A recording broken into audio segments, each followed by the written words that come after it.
باب دوم۔ اور اس نے تمہیں بھی زندہ کیا جب اپنے قصوروں اور گناہوں کے سبب سے مردہ تھے،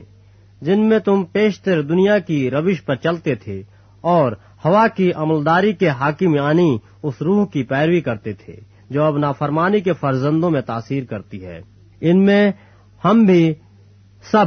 کے سب پہلے اپنے جسم کی خواہشوں میں زندگی گزارتے اور جسم اور عقل کے ارادے پورے کرتے تھے اور دوسروں کی مانند طبعی طور پر غضب کے فرزند تھے، مگر خدا نے اپنے رحم کی دولت سے، اس بڑی محبت کے سبب سے جو اس نے ہم سے کی، جب قصوروں کے سبب سے مردہ ہی تھے تو ہم کو مسیح کے ساتھ زندہ کیا۔ تم کو فضل ہی سے نجات ملی ہے اور مسیح یسوع میں شامل کر کے اس کے ساتھ جلایا اور آسمانی مقاموں پر اس کے ساتھ بٹھایا، تاکہ وہ اپنی اس مہربانی سے جو مسیح یسوع میں ہم پر ہے آنے والے زمانوں میں اپنے فضل کی بے نہایت دولت دکھائے، کیونکہ تم کو ایمان کے وسیلے سے فضل ہی سے نجات ملی ہے، اور یہ تمہاری طرف سے نہیں، خدا کی بخشش ہے، اور نہ اعمال کے سبب سے ہے، تاکہ کوئی فخر نہ کرے، کیونکہ ہم اسی کی کاریگری ہے اور مسیح یسوع میں ان نیک اعمال کے واسطے مخلوق ہوئے جن کو خدا نے پہلے سے ہمارے کرنے کے لیے تیار کیا تھا۔ پس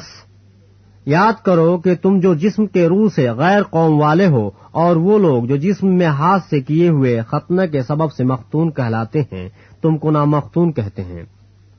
اگلے زمانے میں مسیح سے جدا اور اسرائیل کی سلطنت سے خارج اور وعدے کے عہدوں سے ناواقف اور نا امید اور دنیا میں خدا سے جدا تھے، مگر تم جو پہلے دور تھے اب مسیح یسوع میں مسیح کے خون کے سبب سے نزدیک ہو گئے ہو، کیونکہ وہی ہماری صلح ہے جس نے دونوں کو ایک کر لیا اور جدائی کی دیوار کو جو بیچ میں تھی ڈھا دیا۔ چنانچہ اس نے اپنے جسم کے ذریعے سے دشمنی یعنی وہ شریعت جس کے حکم ضابطوں کے طور پر تھے موقوف کر دی، تاکہ دونوں سے اپنے آپ میں ایک نیا انسان پیدا کر کے صلح کرا دے، اور صلیب پر دشمنی کو مٹا کر اور اس کے سبب سے دونوں کو ایک تن بنا کر خدا سے ملائے۔ اور اس نے آ کر تمہیں جو دور تھے اور انہیں جو نزدیک تھے دونوں کو صلح کی خوشخبری دی، کیونکہ اسی کے وسیلے سے ہم دونوں کی ایک ہی روح میں باپ کے پاس رسائی ہوتی ہے۔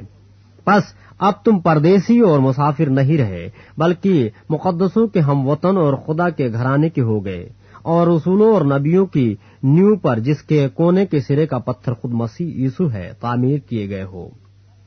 اسی میں ہر ایک عمارت مل ملا کر خداوند میں ایک پاک مقدس بنتا جاتا ہے، اور تم بھی اس میں باہم تعمیر کیے جاتے ہو تاکہ روح میں خدا کا مسکن بنو۔